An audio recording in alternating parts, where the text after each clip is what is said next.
사교구 은혜로운 찬양 감사합니다. 무덤에서 나오다라는 제목으로 말씀을 전해드리겠습니다. 이 땅에서 무덤이 의미하는 것은 무엇일까요? 죽음을 의미합니다. 사람이 죽는다고 하는데 정확히 그 사람의 육신이 죽는 거죠. 그 사람의 영혼은 죽진 않습니다. 그 영혼은 천국 아니면 지옥에 갑니다. 천국과 지옥의 기준은 육신의 죽음을 넘어서 영혼의 죽음이 기준이 됩니다. 영혼이 죽었으면 지옥으로 갑니다. 둘째 사망이라고 하고요. 영원한 사망 가운데 거하게 됩니다. 그리고 영혼이 살았으면 천국으로 갑니다. 첫째 부활이라고 하고요. 영원한 생명 가운데 거하게 됩니다. 첫째 부활에 참여하려면 살아 있을 때 무덤에 들어가야 합니다. 살아 있을 때 이미 육신이 무덤에 들어가야 합니다.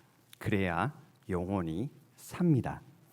그렇지 않으면 육신과 함께 영혼이 함께 묻힙니다. 땅 속에 묻히게 되고요. 이건 지옥 속에 묻히게 되는 걸 뜻합니다. 영혼이 묻히게 되죠. 그래서 살아 있을 때 육신이 깨어져 있어야 육신이 죽는 날 영혼이 땅 속에 묻히지 않고 육신에서 나와서 하늘로 올라갑니다. 서기관과 바리새인이 예수님께 표적 구하기를 보여주기를 원했습니다. 그러자 예수님께서 말씀하시기를 요나의 표적밖에는 보일 표적이 없다고 말씀하십니다. 요나의 표적은 요나가 큰 물고기 뱃속에 들어간 겁니다. 이 큰 물고기 뱃속은 그 요나의 무덤을 뜻합니다. 요나가 자기를 바다에 던져달라고 했습니다. 요나가 자기 무덤 속에 들어간 것을 뜻합니다. 자기를 무덤에 던졌을 때 어떻게 됐습니까? 살아났습니다. 이처럼 요나와 같이 살아있을 때 자기 무덤 속에 들어가야 합니다. 그래야 새 생명으로 태어나게 됩니다. 이 세상은 바다와 같습니다. 성난 파도가 우리를 위협하고 우리의 영혼을 삼키려고 합니다. 이때 자기 생명을 지키려는 자는 죽습니다. 자기 목숨을 지키려는 자는 오히려 바다에 빠져 죽게 됩니다. 자기 생명을 잃고자 하는 자가 삽니다. 우리 누가복음 17장 33절 말씀 같이 읽겠습니다.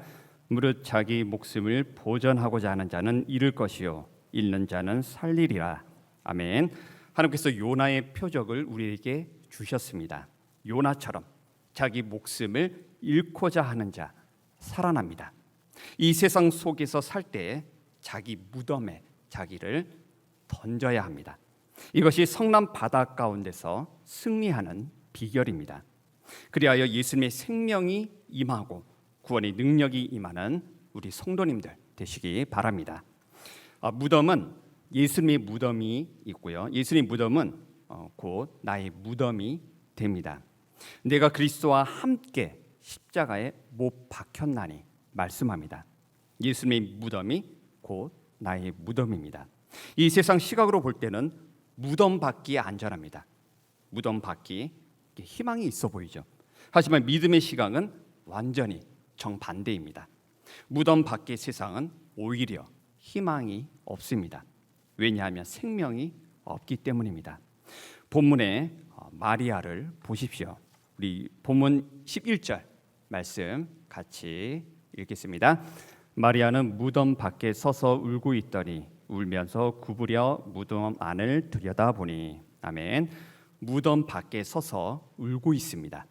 희망 없음을 보여줍니다. 좌절을 보여주고 낙담을 보여줍니다.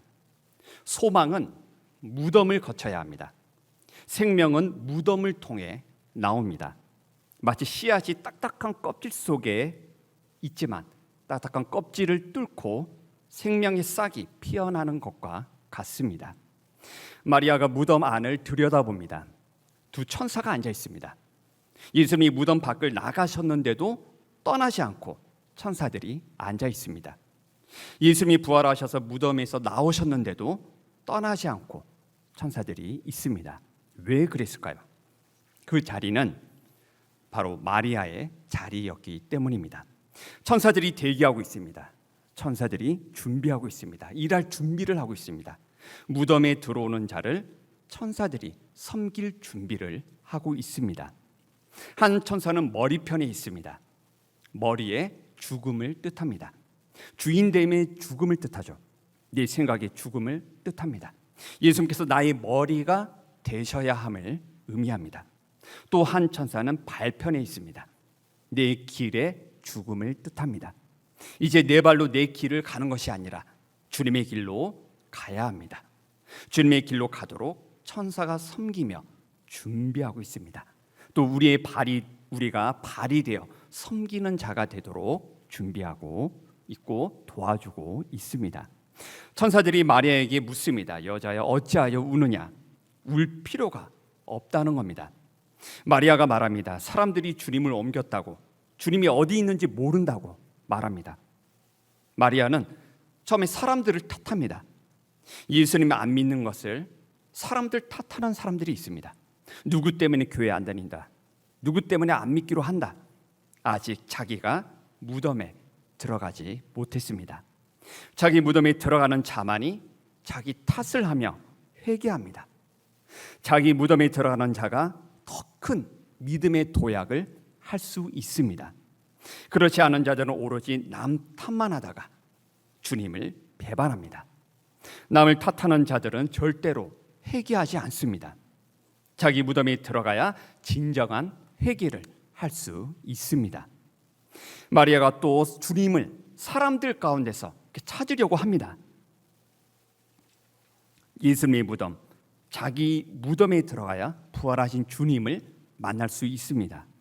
주님과 나만의 은밀한 공간이 있어야 합니다. 사람들을 통해 주님을 만나는 건 한계가 있습니다.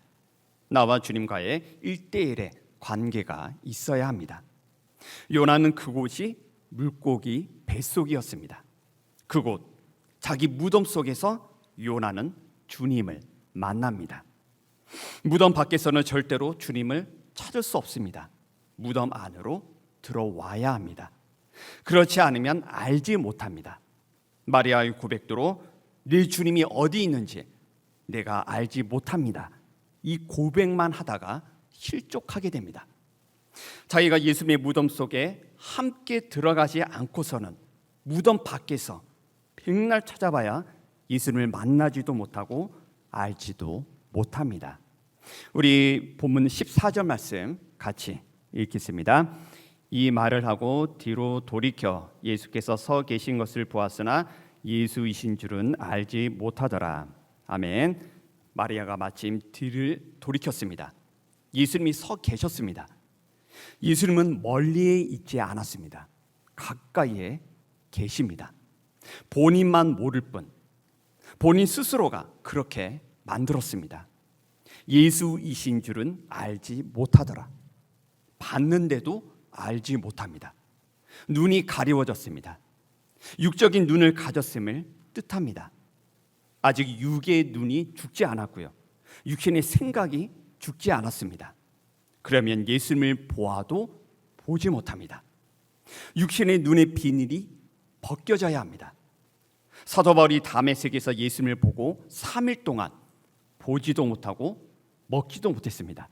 이 3일 동안 바울은 자기 무덤 속에 들어간 겁니다. 바울의 육적인 죽음을 뜻합니다.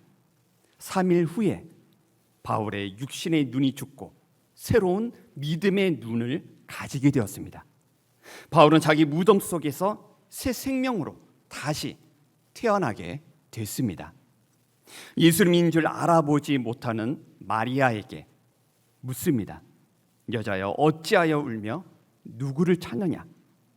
무덤 밖에서도 주님은 여전히 날 사랑하시고 주님으로 내 곁에 계십니다. 본인이 깨닫지 못할 뿐이고 본인이 듣지 못할 뿐입니다. 마리아에게 말씀합니다. 어찌하여 우느냐? 울 필요가 없다는 겁니다. 왜냐하면 주님이 곁에 계시기 때문입니다. 예수님께서 종곡을 찌르는 질문을 마리아에게 하십니다. 누구를 찾느냐? 너가 정말 나 예수를 찾기를 원하느냐? 예수를 어디서 찾고 있는 거냐? 너가 놓치고 있는 것이 있다. 그걸 먼저 찾고 구하거라 말씀하십니다. 마리아는 예수님이 처음에는 동산지기인 줄 알았습니다. 아마 부활 전의 예수였다면 한눈에 알아보았을 겁니다. 하지만 부족합니다.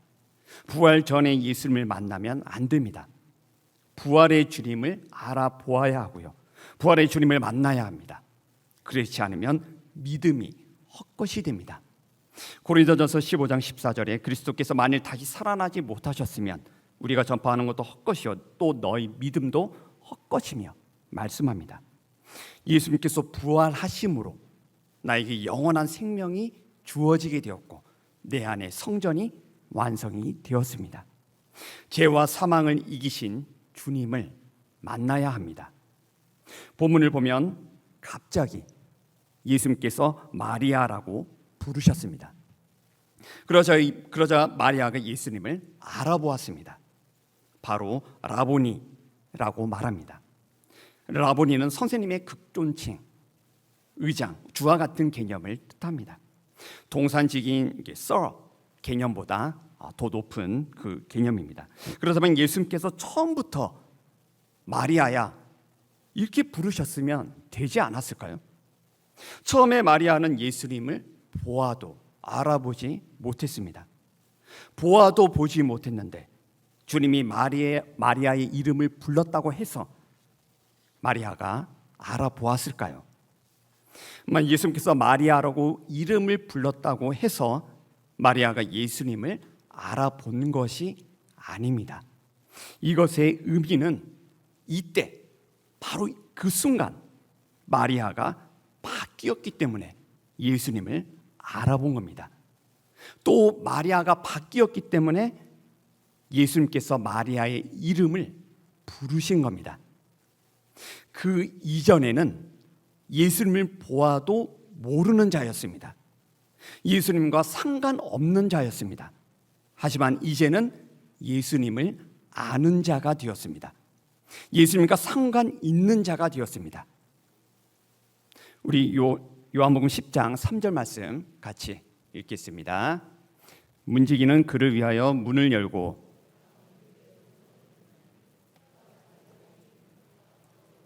인도하여 내느니라. 아멘. 마리아는 그때 예수님의 양이 되었습니다. 이전에는 예수님의 양이 아니었습니다. 울타리 밖에 있었습니다. 무덤 밖에 있었습니다.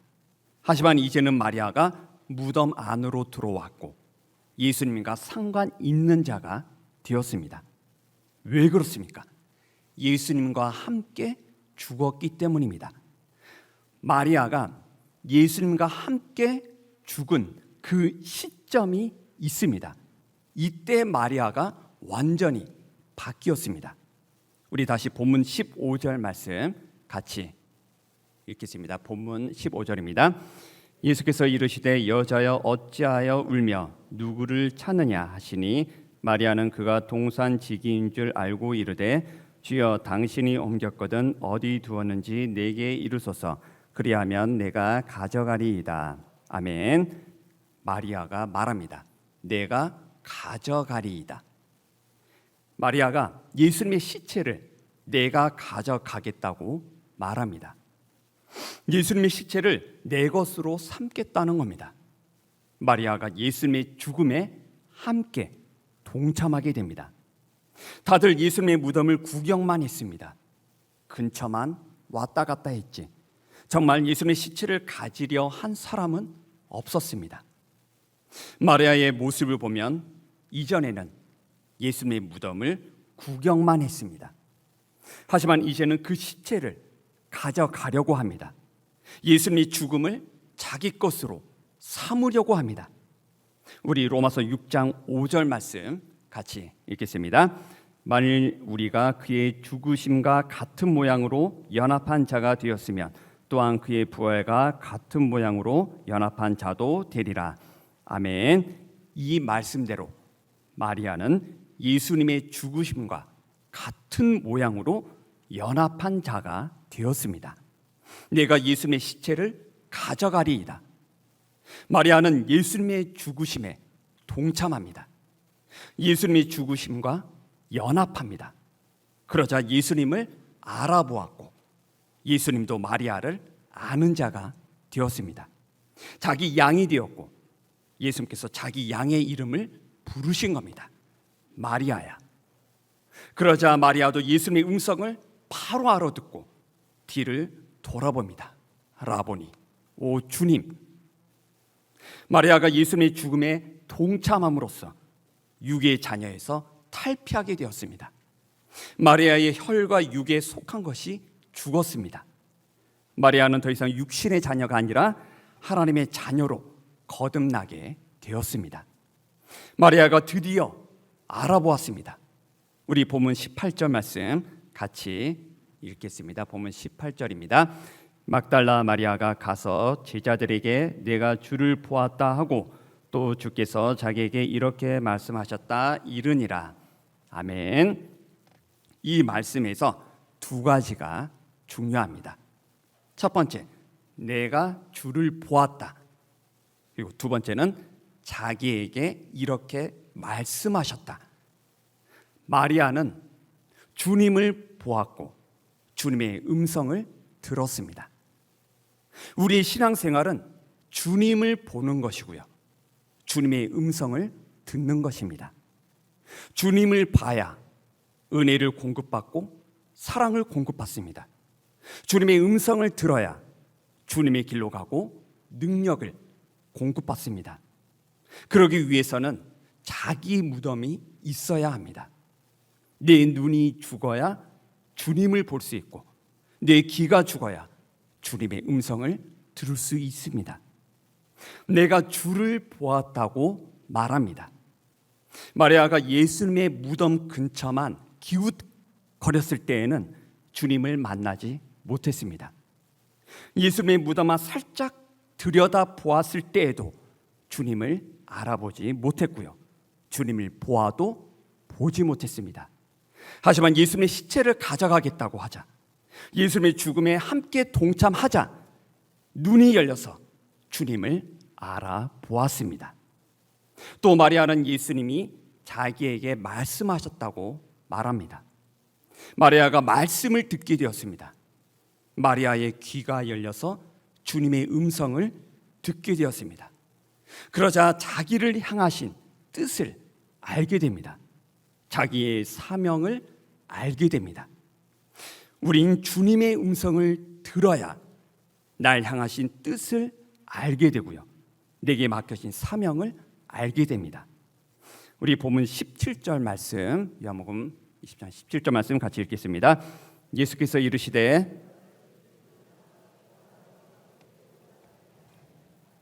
너는 내 형제들에게 가서 이르되 내가 내 아버지 곧 너희 아버지 내 하나님 곧 너희 하나님께로 올라간다 하라 하시니. 아멘. 예수님께서 우리에게, 마리아에게 해야 할 일을 알려주셨습니다. 나를 붙들지 마라. 그러니까 마리아가 좋아서 예수님을 붙드는 것보다 아버지의 뜻을 행하는 것이 우선이라는 것을 알려주십니다. 같이 얼싸안고 싶고 같이 포옹하고 싶겠지만 그 전에 할 일이 있다고, 주님께서 아직 할 일이 있다고 말씀하십니다. 나를 이 땅에 붙들려고 하지 말아라. 내가 아직 아버지께로 올라가지 아니하였노라. 아버지의 뜻을 먼저 이루어야 함을 보여줍니다. 인간적인 일을 이루는 것보다 먼저 아버지의 일을 행하는 것이 더 우선이고 더 중요하다는 것을 보여주십니다. 예수님께서 말씀하십니다. 두 가지를 전하라. 첫 번째는 내가 내 아버지 곧 너희 아버지 내 하나님 곧 너희 하나님께로 올라간다고 전하거라. 즉 나를 통해야 한다고 말씀합니다. 나 예수를 통해야 나의 아버지가 너희의 아버지가 되고 나를 통해야 나의 하나님이 너희의 하나님이 된다 말씀하십니다. 마찬가지로 예수님을 통해야 됩니다. 예수님의 무덤을 통과해야 합니다. 내가 예수님의 무덤, 곧 나의 무덤 속에 묻혀야 합니다. 그래야 새로운 생명으로 하늘에 계신 나의 아버지께 나아갈 수 있습니다. 내가 예수님의 무덤, 곧 나의 무덤 속에 들어가야 합니다. 그래야 새로운 피조물이 되어서 나의 하나님께로 올라갈 수 있습니다. 그리고 예수님께서 두 번째로 예수님께서 올라가신다고 전하거라 말씀하십니다.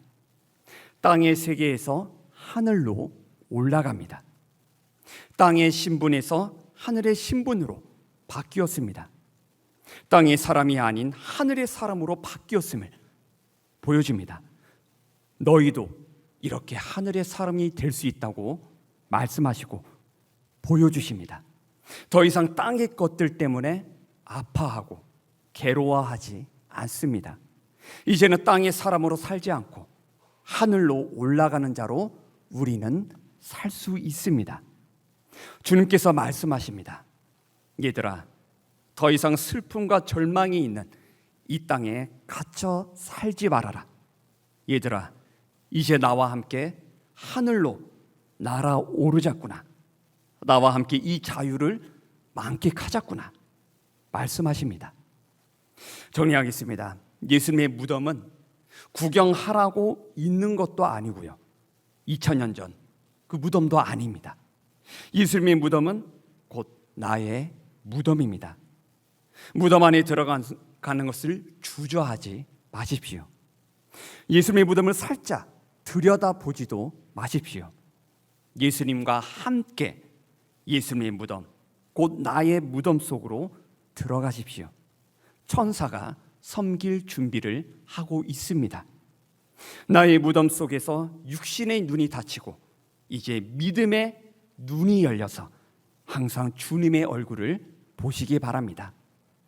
나의 무덤 속에서 육신의 귀가 닫히고 이제 믿음의 귀가 열려서 항상 주님의 음성을 들으시기 바랍니다. 그리하여 하늘에 계신 나의 아버지와 함께 슬픔과 고통이 없는 하늘에서 진정한 자유와 평안을 누리며 살아가기를 주의 이름으로 축원합니다.